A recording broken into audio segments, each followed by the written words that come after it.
perguntas. Entre os dias 3 e 6 de novembro, o Portal Alarde esteve em Brasília acompanhando de perto a 5ª Conferência Nacional de Segurança Alimentar e Nutricional. Na oportunidade, conversamos com a senhora Maria Emília Coutinho, presidente do Conselho Nacional. Maria Emília aproveitou para falar sobre a sua gestão, o que já foi feito e o que ainda pretende fazer até o final dela.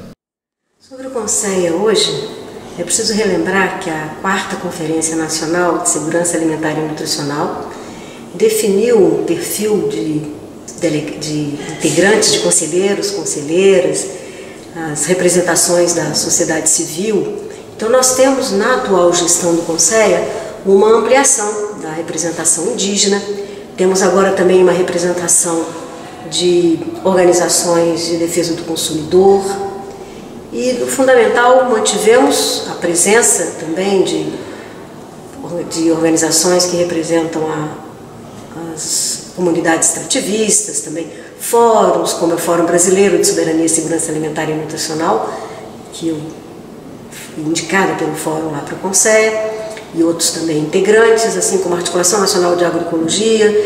E cresceu a composição do Conselho porque a cada vez que um novo órgão do governo decide participar do Conselho, como foi o caso do Ministério da Justiça, abriram-se outras vagas. Com isso, nós pudemos aumentar o número de representantes de movimentos sociais.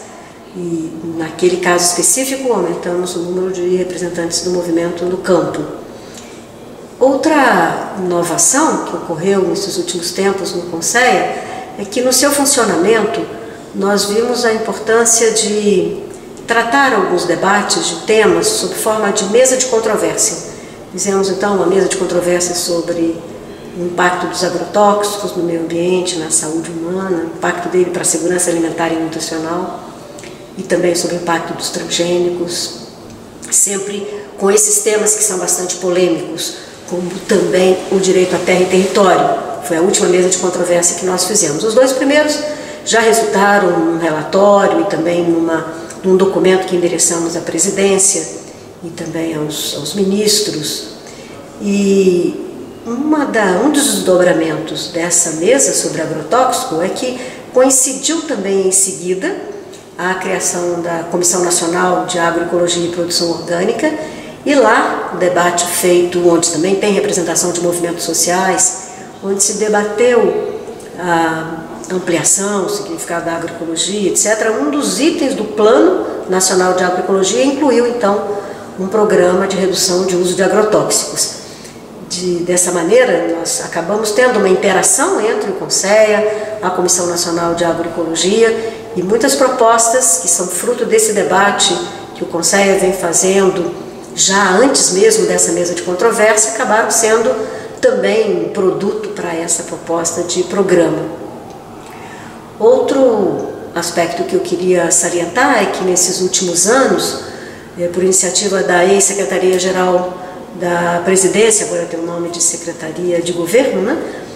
Lá iniciou-se o debate sobre o aprofundamento do debate do papel dos conselhos, da interação dos conselhos, e criou-se o Fórum Interconselhos. E isso foi permitindo que nós fôssemos fazendo uma aproximação também maior entre alguns conselhos, e duas iniciativas importantes nós tomamos nos últimos anos. O ano passado, que foi o Ano Internacional da Agricultura Familiar, nós fizemos um encontro conjunto do Conselho com o Conselho Nacional de Desenvolvimento Rural Sustentável e também com a Comissão Nacional de Agroecologia. E para celebrar o Ano Internacional da Agricultura Familiar. E firmamos então um compromisso de interagirmos, de relacionarmos mais nossas pautas, de tomar algumas iniciativas conjuntas em relação às reivindicações, aos interesses dos agricultores e das agricultoras familiares. Foi muito interessante esse encontro para fazer essa aproximação das nossas agendas políticas. E num segundo momento, já no início do debate do Plano Plurianual, nós tivemos uma iniciativa de elaborar uma proposta de uma estratégia conjunta que relaciona segurança alimentar e nutricional, agroecologia, desenvolvimento rural sustentável. Fizemos um trabalho de debate, de reflexão conjunta, e essa proposta nossa, que sugerimos que constituísse parte da estratégia do governo para o próximo plano plurianual, que ela fosse incorporada, né, como uma das diretrizes. E foi interessante que no processo de debate, junto com outros conselhos, nos debates regionais que foram realizados também nesse processo do Dialoga Brasil, isso suscitou bastante interesse e também diálogo, né, com outros conselhos, outras representações. Não temos como resultado a inclusão de uma diretriz tal qual, de uma estratégia como formulamos dentro do plano plurianual, mas foi um exercício cidadão, democrático, importante, né, esse debate. Sobre a interação do Conselho Nacional com os conselhos estaduais, tem sido feita através de várias iniciativas. Primeiro, o governo, através da Câmara Interministerial, a CAISAN, tem feito de forma contínua, e o Conselho tem sido convidado, tem feito seminários e momentos de debate, de formação também, de forma regionalizada ou mesmo nacionalmente aqui em Brasília, vários seminários onde estão presentes secretários de Segurança Alimentar e Nutricional dos estados e também representantes de conselho. Esse tem sido momentos importantes para aprofundar o debate da construção do Sistema Nacional de Segurança Alimentar e Nutricional. E tanto é que o caderno de debates para esta conferência, ele trouxe também conclusões, propostas que foram elaboradas nesse seminário mais amplo deles e último que foi realizado, pré-conferência, e trouxemos então reflexões fruto desse seminário. Temos dentro do Conselho, relacionado, dialogando com o Conselho, uma Comissão Nacional de Presidentes de Conselhos Estaduais. A dinâmica dessa comissão tem sido muito importante, porque não só a comissão é um lugar de permanente troca, de intercâmbio, de solução de problemas, também de tratamento de questões que rebatem nos estados na execução da política nacional de segurança alimentar e nutricional, como também é uma aproximação necessária para que os presidentes de conselho, eles também se incorporem nas suas agendas as questões nacionais. Então tem esse duplo movimento que é extremamente importante. E é um momento, por exemplo, quando nós fazemos um monitoramento de um programa, como o Programa Nacional de Alimentação Escolar, é extremamente importante que os presidentes de conselho nos tragam os diagnósticos, a leitura, o resultado do controle social que eles fazem nos estados em relação a esse programa. Se está avançando, onde é que estão os problemas. E ao fazer isso, não só iluminam o debate geral do Conselho, como também permite que essa interação, a interlocução com o governo se exerça, né, se exercite isso. Quando a comissão de presidente de conselhos reúne, suponhamos, analisando a execução do programa Alimentação Escolar, convida representantes do FNDE, onde o programa está, né, ligado ao Ministério da Educação. Essa é uma dinâmica muito importante. Eu vejo que a existência da comissão de presidente de conselhos estaduais é um elo extremamente necessário e importante para dinamizar também a construção do Sistema Nacional de Segurança Alimentar e Nutricional. Essa interação é fundamental. Nos últimos tempos, também esses presidentes de conselhos estaduais têm exercido um papel importante de trazer as questões, os problemas ou solução deles, as inovações que ocorrem nos municípios. Porque esse é o momento que nós nos encontramos na construção do sistema, de dinamizar essas iniciativas de construção de conselhos municipais, das câmaras municipais também, daí a importância do seu papel. E a expectativa que nós temos nessa continuidade é que os conselhos sejam cada vez mais apoiados pelos governos e que haja uma dinâmica também, que muitas vezes gera tensão política, mas é uma dinâmica necessária da interação dos conselhos estaduais com as câmaras intersetoriais de segurança alimentar e nutricional. Nós temos consciência que atravessamos uma crise no país, uma crise econômica, há dificuldades, percebemos essas dificuldades, por exemplo, agora na presença de representantes dos governos estaduais aqui na conferência, mas nós apostamos que estamos defendendo uma causa que é uma causa ligada à vida. O direito humano à alimentação é fundamental e por isso alguma maneira sempre será encontrada, inclusive esta de interlocução entre os conselhos estaduais também. É muito importante que lá nos estados se faça esse exercício que nós estamos fazendo no plano nacional, de interagir com outros conselhos.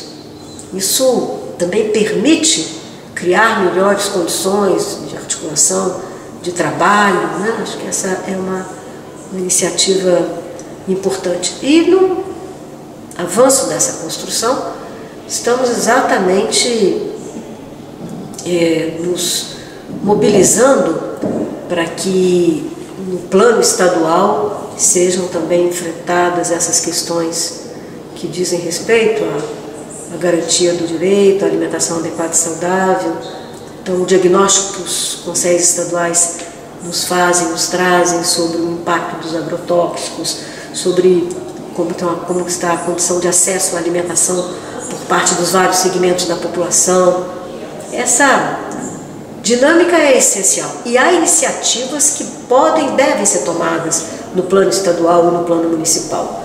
Recentemente, o governo criou mecanismos, criou um sistema de informação, né, o DataSan, e nós temos tido a oportunidade, então, de acompanhar essas iniciativas, a evolução no Estado, nos municípios, e os conselhos têm aí um papel também muito importante de estimular a participação na produção dessas informações para esse banco de dados e influenciar seus governos para que eles tomem iniciativas. Por exemplo, há municípios e há estados no Brasil que têm tido um papel muito importante em relação aos equipamentos públicos de alimentação. Lamentavelmente, em alguns lugares, as cozinhas comunitárias, os restaurantes populares foram fechados, mas é preciso que sejam mantidos, né? Eles são uma forma de assegurar o acesso também a uma alimentação de qualidade, com menor preço. A existência de feiras agroecológicas, tem muitos municípios no Brasil que essas feiras existem, elas precisam crescer, expandir. Esse é um caminho para que a comida de verdade chegue na casa das pessoas, e os conselhos estaduais têm esse papel de dialogar com os municipais e incentivar e vamos dizer, reivindicar, né, que o poder público local, estadual, possa investir nesse caminho. E, sobretudo, na construção do sistema, é preciso, então, que a gente tenha planos, né? Os planos estaduais, os planos municipais de segurança alimentar e nutricional são muito importantes, porque é a partir deles que também vai se traduzir na prática a iniciativa de monitoramento, de controle social. Essa é a expectativa que nós temos, de seguir, de não retroceder nessas conquistas, de reativar o papel desses equipamentos públicos de alimentação, de acompanhar, ver de perto a efetividade ou os problemas na execução dos programas e políticas. Esse é o papel que nós esperamos que os conselhos estaduais continuem e também que mantenham esse elan, esse estímulo para a participação social. É preciso que os conselhos estaduais tenham uma escuta bem fina e que observem onde estão os movimentos sociais, suas organizações, que chamem, que tenha essa representação tão ampla e diversa como tem no Conselho Nacional, que ela seja replicada também no plano estadual, municipal. Lá estão os povos indígenas, as comunidades quilombolas, a organização de consumidores, as organizações de pessoas com necessidades alimentares especiais, enfim, assim como também a redes, fóruns, fórum de soberania alimentar, articulação de agroecologia. Essa dinâmica que é vista no plano nacional precisa fazer eco no plano estadual, no plano municipal. e adequar as legislações lá onde elas não estão também perfeitamente adequadas, de garantia de 2/3 da sociedade civil, de presidência do Conselho com a representação da sociedade. Isso é muito significativo. Nós temos observado às vezes que as pessoas estão às vezes num período trabalhando no governo, e se é assim, elas não podem ser vistas como representantes da sociedade. Elas estão naquele momento exercendo um papel tão importante quanto como gestores e gestoras públicas, porque às vezes há uma certa ambiguidade nisso, porque as pessoas têm evidentemente o seu engajamento profissional, participam das suas organizações profissionais, participam às vezes de articulações da sociedade, mas se elas estão exercendo, se estão no lugar de um cargo público, naquele momento essa ambiguidade não é bom que ocorra, né? É preciso que a gente então aprofunde esse debate sobre o que é a representação da sociedade e amplie progressivamente a participação social nos conselhos. Maria Emília também aproveitou para falar sobre o presidente do Conselho Sergipe. Eu quero reconhecer o papel muito importante exercido pelo presidente do Conselho Estadual de Sergipe, o Gil Marcos. Ele atualmente tem a função de coordenar, com outras representações de conselhos estaduais, a Comissão Estadual de Presidente de Conselho, e por isso ele tem assento na mesa diretiva do Conselho, que é constituída da presidência do Conselho e coordenadores de comissões.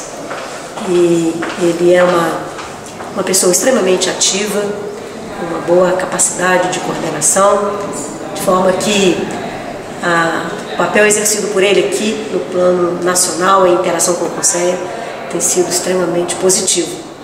E assim penso também que ele está atuando lá em Sergipe e se esforçando para que o Conselho seja cada vez mais dinâmico e que prossiga nessa construção dessa política, do sistema que é tão importante para o país.